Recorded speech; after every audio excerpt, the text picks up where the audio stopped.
యెషయా గ్రంథము 63వ అధ్యాయము 7వ వచనము.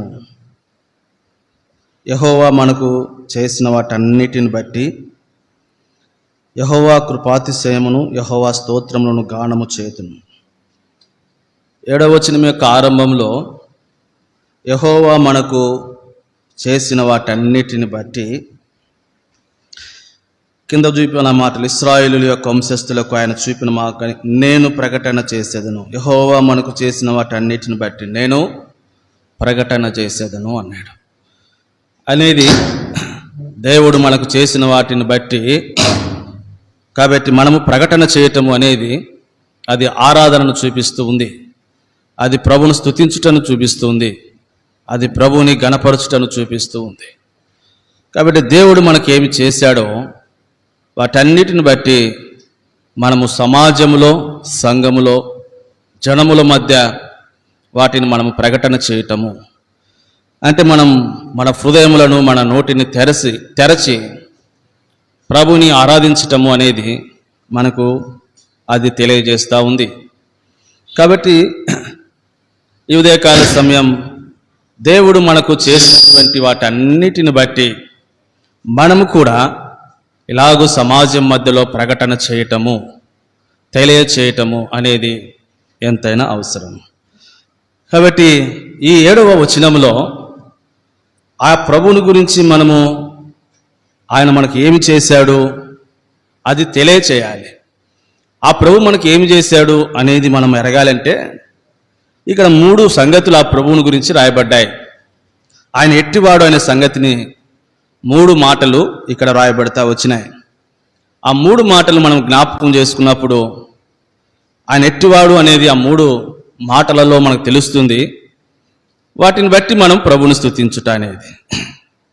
కాబట్టి నేను మొదటి మాటగా జ్ఞాపకం చేస్తాను, యెహోవా మనకు చేసిన వాటన్నిటిని బట్టి నేను ప్రకటన చేసేదను అని.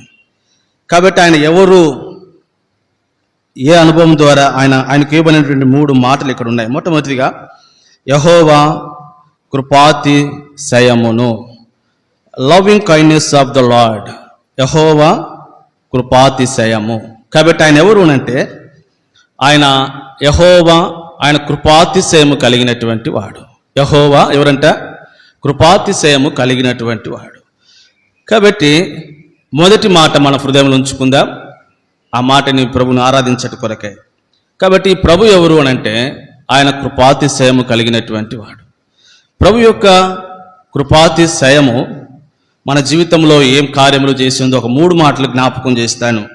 నెహెమ్యా గ్రంథము 13వ అధ్యాయం. నెహెమ్యా గ్రంథము 13వ అధ్యాయం. నెహెమ్యా గ్రంథం 13వ అధ్యాయము 22వ వచనం యొక్క చివరి మాటను చూస్తాం. నా దేవా, ఇందుని గూర్చి నన్ను జ్ఞాపకముంచుకొని నీ కృపాతిశయము చొప్పున నన్ను రక్షించుము. ప్రభు కృపాతిశయము కలిగినటువంటి వాడు. శయము చొప్పున, కాబట్టి ఏమంటాడు? నన్ను రక్షించుము అన్నాడు. అంటే దేవుని యొక్క కృపాతిశయము మనల్ని రక్షించేదిగా ఉంది అనేది. కాబట్టి ఈనాడు రక్షింపబడ్డాము అంటే, ఈనాడు రక్షణ యొక్క అనుభవంలోనికి వచ్చాము అంటే అది మన శక్తి కాదు, మన యొక్క భక్తి కాదు. అందుకే పౌలు అపోస్తలుడు ఎఫెసీ అధ్యాయం వచనంలో ఆ మాటనే జ్ఞాపకం చేస్తూ వచ్చాడు. క్రీస్తు యేసునందు మనలను ఆయనతో కూడా లేపి, ఇప్పుడు 8వ వచనం, మీరు విశ్వాసము ద్వారా కృపచేతనే రక్షింపబడి ఉన్నారు, ఇది మీ వలన కలిగినది కాదు. కాబట్టి మీరు విశ్వాసము ద్వారా కృపచేతనే రక్షింపబడి ఉన్నారు, ఇది మీ వలన కలిగినది కాదు. మరెవరి వలన కలిగింది? యెహోవా కృపాతిశయం వలన కలిగింది. కాబట్టి ఈనాడు మనం రక్షింపబడటము అనేది, కాబట్టి అవి ఏ విధము చేత మనం రక్షింపబడ్డాము అంటే ఆ ప్రభు కృపాతిశయం కలిగినటువంటి వాడు. కాబట్టి ఆ కృపాతిశయం కలిగినటువంటి ఆ ప్రభువే. కాబట్టి ఆయన యందు మనం విశ్వాసము ద్వారా ఆయన మనం రక్షించాడు. ఇది మన క్రియల వలన కలిగినది కాదు రక్షణ అనేది. అందును బట్టి మనం ప్రభుని స్తుతిస్తాం. ప్రభువా, నీవు కృపాతిశయము కలిగినటువంటి దేవుడవు, నీ కృపాతిశయము కలిగినటువంటి దేవుడవు, నీ కృపాతిశయమును బట్టి నీవు నన్ను ఏం చేశావు? రక్షించినావు అని. రెండవదిగా ప్రభు యొక్క కృపాతిశయము ఏం చేసింది? సంఖ్యాకాండము 14వ అధ్యాయం, సంఖ్యాకాండము 14వ అధ్యాయము 19వ వచనం. సంఖ్యాకాండము 14వ అధ్యాయము 19వ వచనం. ఐగుప్తులో నుండి వచ్చినది మొదలుకొని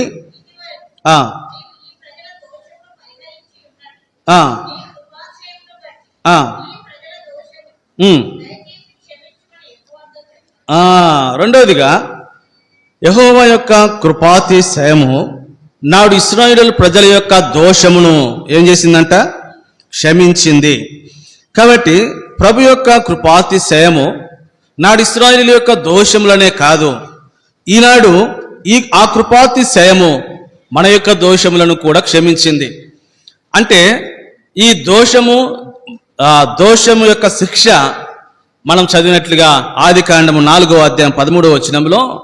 కాబట్టి కయ్యూను అంటాడు, నా దోష శిక్ష నేను భరించలేనంత గొప్పది.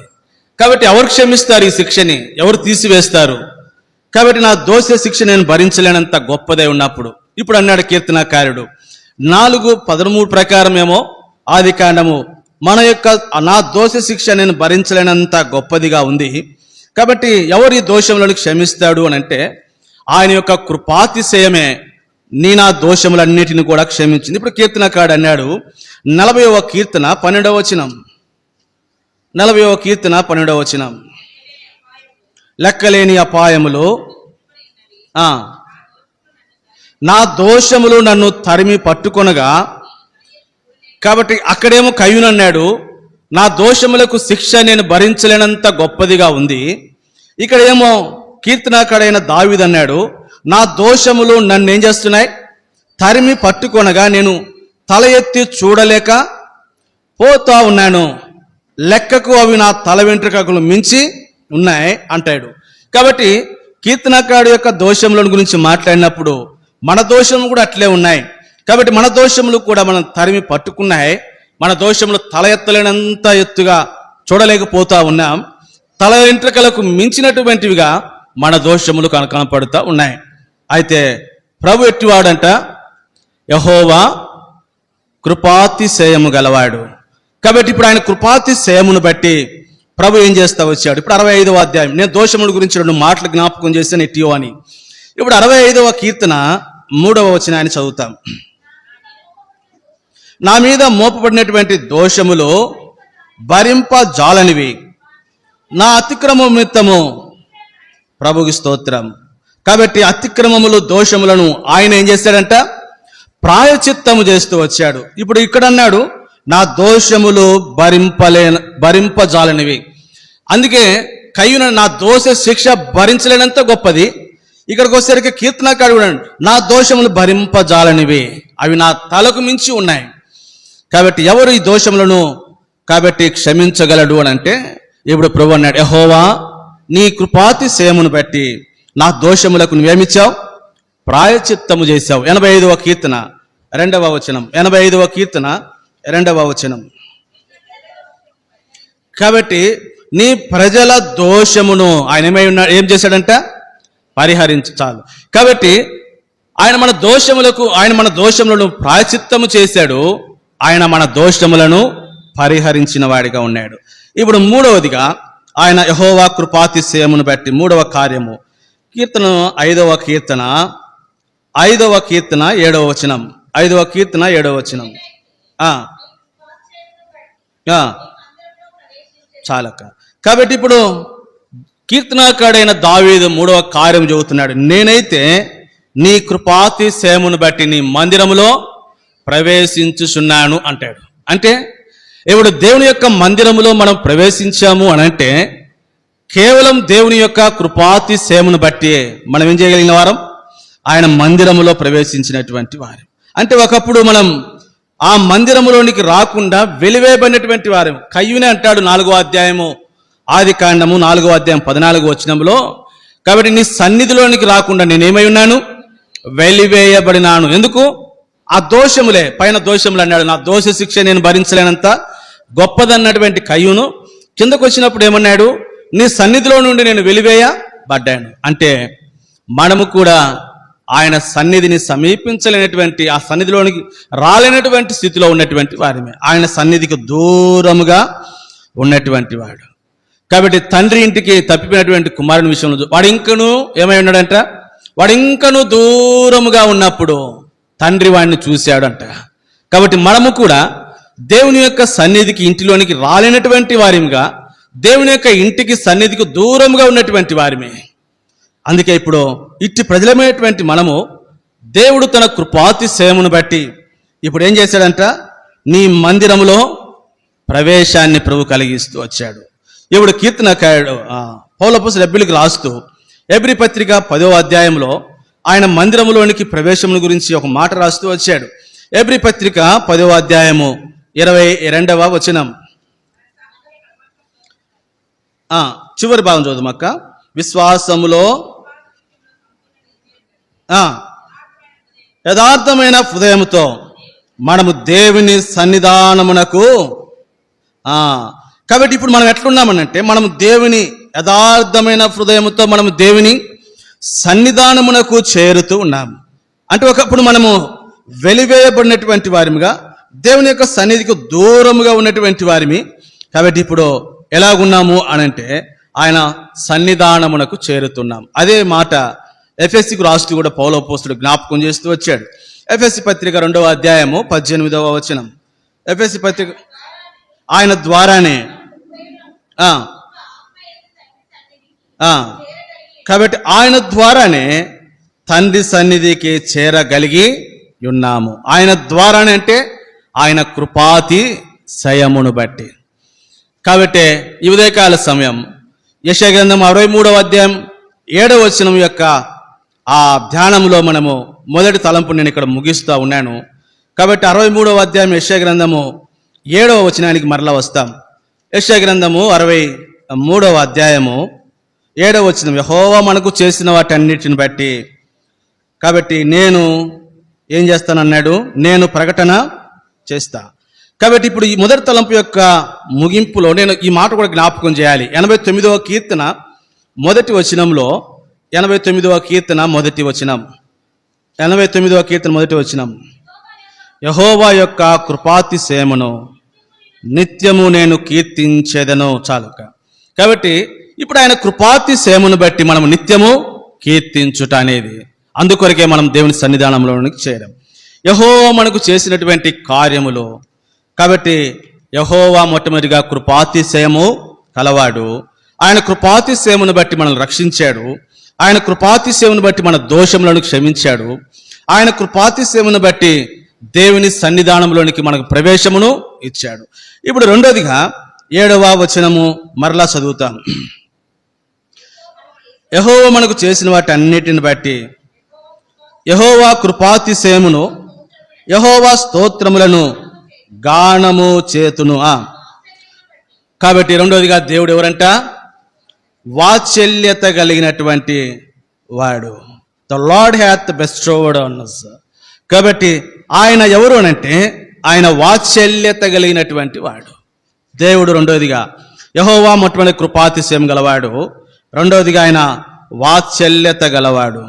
కాబట్టి ఆయన వాత్సల్యతను గురించి మరలా నేను 3 విషయాలు జ్ఞాపకం చేస్తాను. ఆయన వాత్సల్యత మన జీవితంలో ఏం చేసింది అని. 79వ కీర్తన 8వ వచనం. 79వ కీర్తన 8వ వచనం. దేవుని యొక్క వాత్సల్యత మన జీవితంలో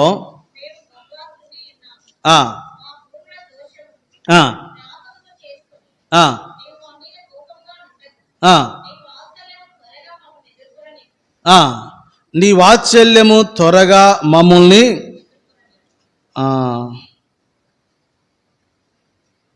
8వ వచనం మరలా చదవండి అక్క. మేము బహుగా కృంగి ఉన్నాము. చాలక్క. కాబట్టి ఆరంభంలో 8వ వచనం యొక్క ఆరంభంలో ఏమన్నాడు? మేము బహుగా కృంగి ఉన్నాము. కాబట్టి మేము కృంగి ఉన్నాము, నీ వాత్సల్యమును త్వరగా మమ్ము ఎదుర్కొననిమ్ము అనంటే, ఇప్పుడు ఈ ఆసాపు ప్రభా మేము కృంగిపోయి ఉన్నాం, కాబట్టి ఇప్పుడు మేము కృంగిపోయి ఉన్నాం కాబట్టి నీ వాత్సల్యత చేత మమ్మల్ని ఎదుర్కో అంటే, కృంగినప్పుడు నీ వాత్సల్యత నన్ను ఏం చేస్తుంది? ఇప్పుడు పైకి లేవనెత్తుతూ ఉంది. కాబట్టి ఇప్పుడు కృంగినటువంటి దినాల్లో ఆత్మీయ జీవితంలో మనము కూడా ఆసాపు వలె కృంగినటువంటి దినాలు, కృంగిపోయినటువంటి సమయాలు, ఇటువంటి కృంగిపోయినప్పుడు దేవుని యొక్క వాత్సల్యత మనల్ని ఎదుర్కొని మన యొద్దకు వచ్చి మనల్ని ఏం చేస్తా వచ్చింది? మనల్ని లేవనెత్తుతూ వచ్చింది. దానియేలు గ్రంథము 8వ అధ్యాయము 18వ వచనం. దానియేలు గ్రంథము 8వ అధ్యాయము 18వ వచనం.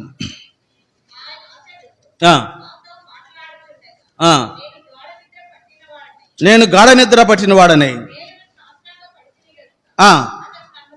అతడు నన్ను పట్టుకొని లేవనెత్తి నిలువ. కాబట్టి దేవుని యొక్క వాత్సల్యత మనం కృంగినప్పుడు మనల్ని పట్టుకొని లేవనెత్తి నిలవబెడతా వచ్చింది. అందుని బట్టి ప్రభుని స్తుతిస్తాం. ప్రభువా, నీవు వాత్సల్యత కలిగినటువంటి వాడవు. నీ వాత్సల్యతను మేము కృంగినప్పుడు, కాబట్టి నీ వాత్సల్యత ద్వారా మమ్మల్ని ఎదుర్కొని, కాబట్టి నీ మమ్మల్ని పట్టుకొని మమ్మల్ని లేవనెత్తి మమ్మల్ని ఏం చేస్తా ఉన్నావు? నిలవబెడతా ఉన్నావు అని. కాబట్టి దేవుని యొక్క ఆయన వాత్సల్యత గలవాడు. ఆయన వాత్సల్యత ద్వారా మనల్ని ఎదుర్కొని మనల్ని పట్టుకొని లేవనెత్తి నిలవబెడతా ఉన్నాడు. అందుని బట్టి ప్రభువును స్తుతిస్తాం. రెండవదిగా ఆయన వాత్సల్యత 54వ అధ్యాయం యెషయా గ్రంథము 54వ అధ్యాయము 54వ అధ్యాయము 7వ వచనం.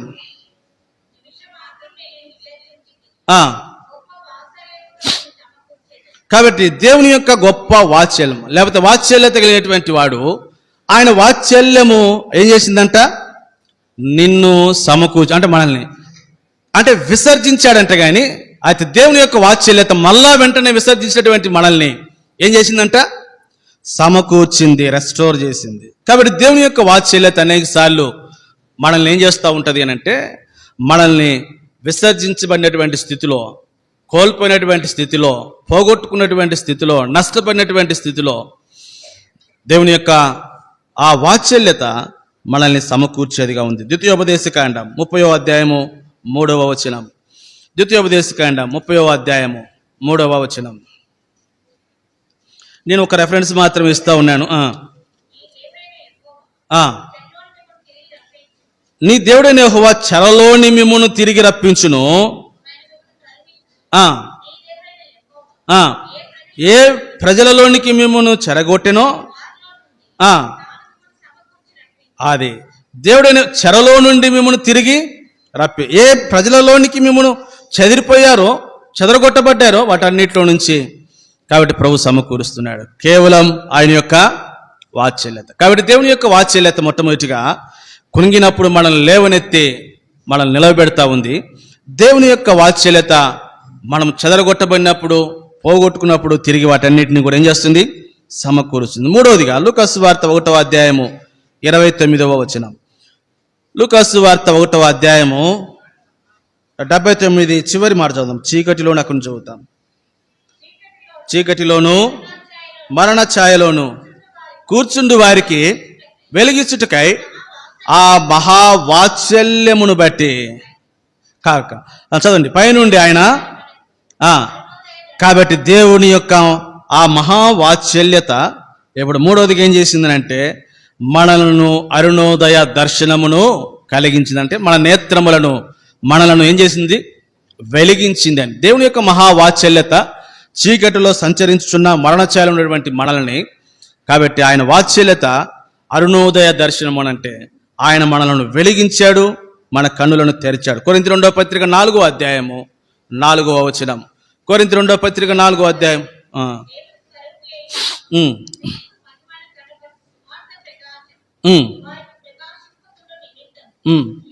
ఈ యుగ సంబంధమైన దేవత అవిశ్వాసులైన మనోనేత్రములకు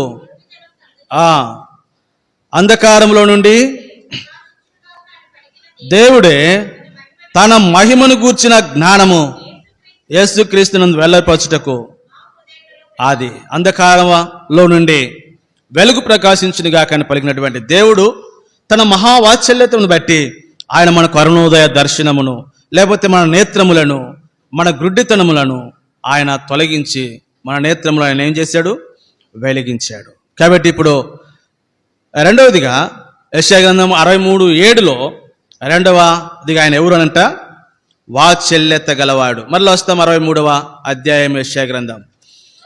యెషయా గ్రంథము ఆగండి ఒక్క నిమిషం. యెషయా గ్రంథం 63వ అధ్యాయం తీయండి అందరూ. 63వ అధ్యాయము 7వ వచనం మళ్ళీ ఇప్పుడు చదవండి. యెహోవా మనకు చేసిన వాటన్నిటిని బట్టి యెహోవా కృపాతిశయమును గానము చేతును తన వాత్సల్యమును బట్టి. ఇప్పుడు మళ్ళీ మూడవదిగా ఆయన ఎవరు అంటే ఆయన కృపా బాహుల్యము గలవాడు. దేవుడు ఎవరంట? మూడవది కృపా బాహుల్యమును కలవాడు.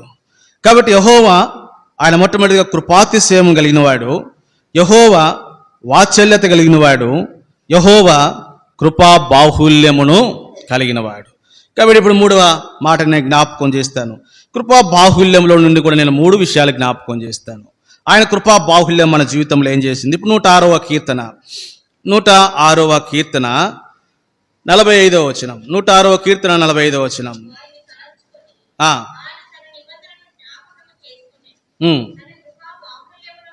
ఆయన తన కృపా బాహుల్యమును బట్టి.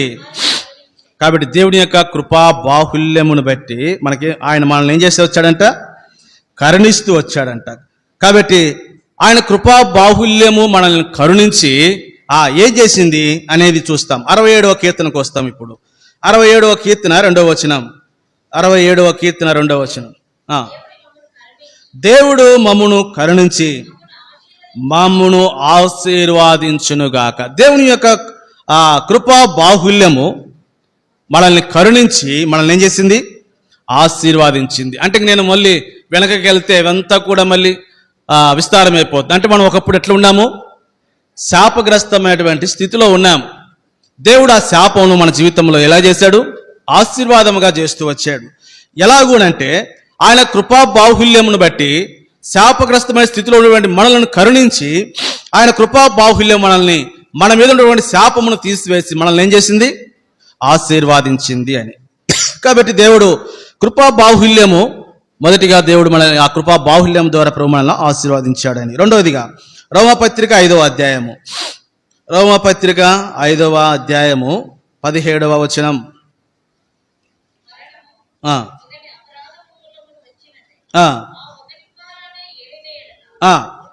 కృపా బాహుల్యమును అది కృపా బాహుల్యము అంటే ఇక్కడ ఏమన్నాడు? మరణము ఒకని అపరాధము వలన వచ్చినదై ఆ ఒకని ద్వారానే ఏలితూ వచ్చింది. అయితే కృపా బాహుల్యము అది నీతి దానమును పొందువారు జీవము గలవారై. అంటే కృపా బాహుల్యము అనేది కాబట్టి దేవుని యొక్క ఆయన కృపా బాహుల్యం గలవాడు. ఆయన కృపా బాహుల్యము కాబట్టి మన జీవితంలో మనకేమిచ్చిందంట? జీవమునిస్తూ వచ్చింది. మొదటి యోహాను పత్రిక 5వ అధ్యాయము 10-11 వచనాలు. మొదటి యోహాను పత్రిక 5వ అధ్యాయము 10-11 వచనాలు.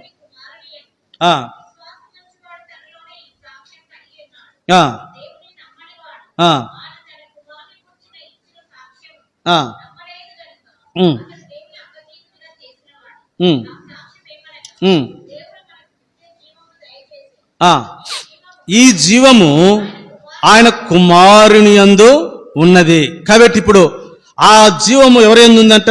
కృపా బాహుల్యత కలిగినటువంటి ఆ దేవుని యందు ఉంది. ఇప్పుడు 12వ వచనం. దేవుని కుమారుని అంగీకరించువాడు జీవము గలవాడు. అంటే ఆ కృపా బాహుల్యం కలిగినటువంటి ఆ దేవుడు కాబట్టి మనకు జీవమునిచ్చాడు ఆయనను మనము అంగీకరించడం ద్వారా. కాబట్టి ఇప్పుడు మనం ఎవరిమేనంటే జీవము కలిగినటువంటి వారిమే అని. కాబట్టి ఇప్పుడు దేవుని యొక్క కృపా బాహుల్యము మనల్ని కరుణించి ఆశీర్వాదించింది. దేవుని యొక్క కృపా బాహుల్యము కాబట్టి మనకు జీవమును ఇచ్చింది. అందుకే తెస్సలోనికే మొదటి పత్రిక 5వ అధ్యాయం 23వ వచనంలో తెస్సలోనికే మొదటి పత్రిక 5వ అధ్యాయం 23వ వచనం.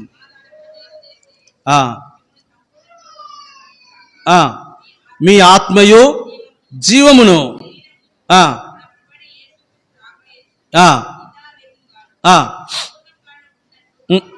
కాబట్టి ఈ జీవము ఏ జీవమునైతే దేవుడు మనకి ఇచ్చాడో ఆ జీవమును ప్రభువైన యేసుక్రీస్తు యొక్క రాకడ వరకు కాబట్టి ఈ కృపా బాహుల్యం కలిగినటువంటి దేవుడు ఆ జీవమును ఏం చేస్తూ ఉన్నాడంట?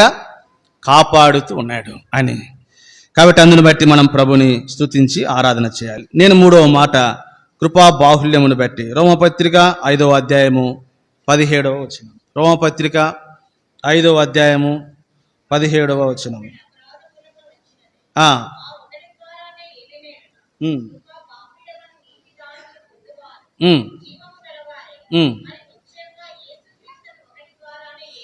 కాబట్టి ఆ కృపా బాహుల్యము మూడవదిగా మనల్ని ఏం చేస్తూ వచ్చిందంట, ఒకని ద్వారానే ఏలుదురు. కాబట్టి మనల్ని రూలర్గా చేసింది, మనల్ని ఏలుబడిలోనికి తీసుకుని వచ్చింది. దేవుని యొక్క కృపా బాహుల్యము నిన్ను నన్ను ఏలుబడిలోనికి తీసుకుని వచ్చింది. అందుకే ఆది కాండములోనే ప్రభు ఆ వాగ్దానము మానవునికి చేస్తూ వచ్చాడు. ఆది కాండము 1వ అధ్యాయము 26వ వచనం. ఆది కాండము 1వ అధ్యాయం 26వ వచనం.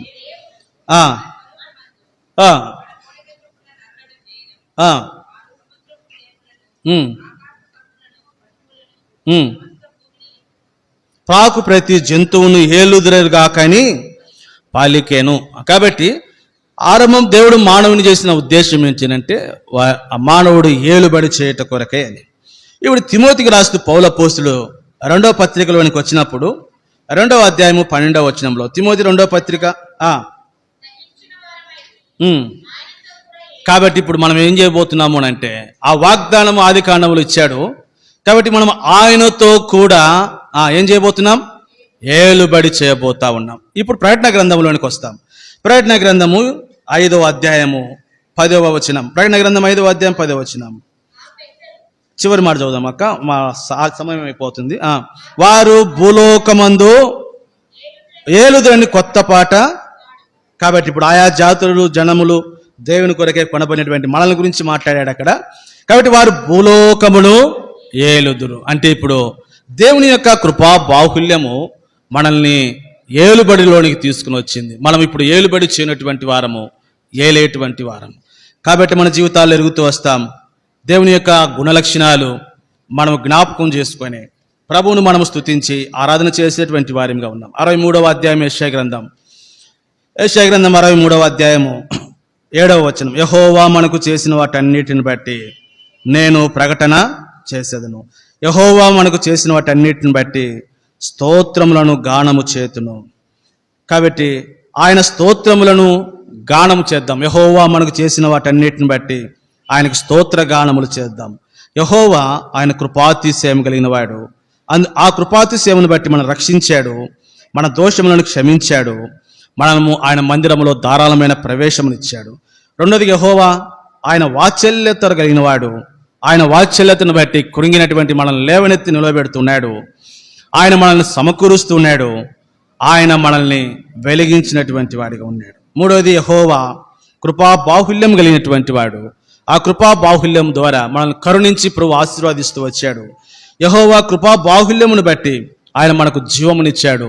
యెహోవా కృపా బాహుల్యమును బట్టి మనల్ని ఏలుబడి చేసేటువంటి అనుభవంలోనికి తీసుకుని వచ్చాడు. ఈ సంగతిని మన హృదయంలో ఉంచుకొని మనము కొన్ని నిమిషాలు ప్రభువుని స్తుతించి ఆరాధిస్తాం.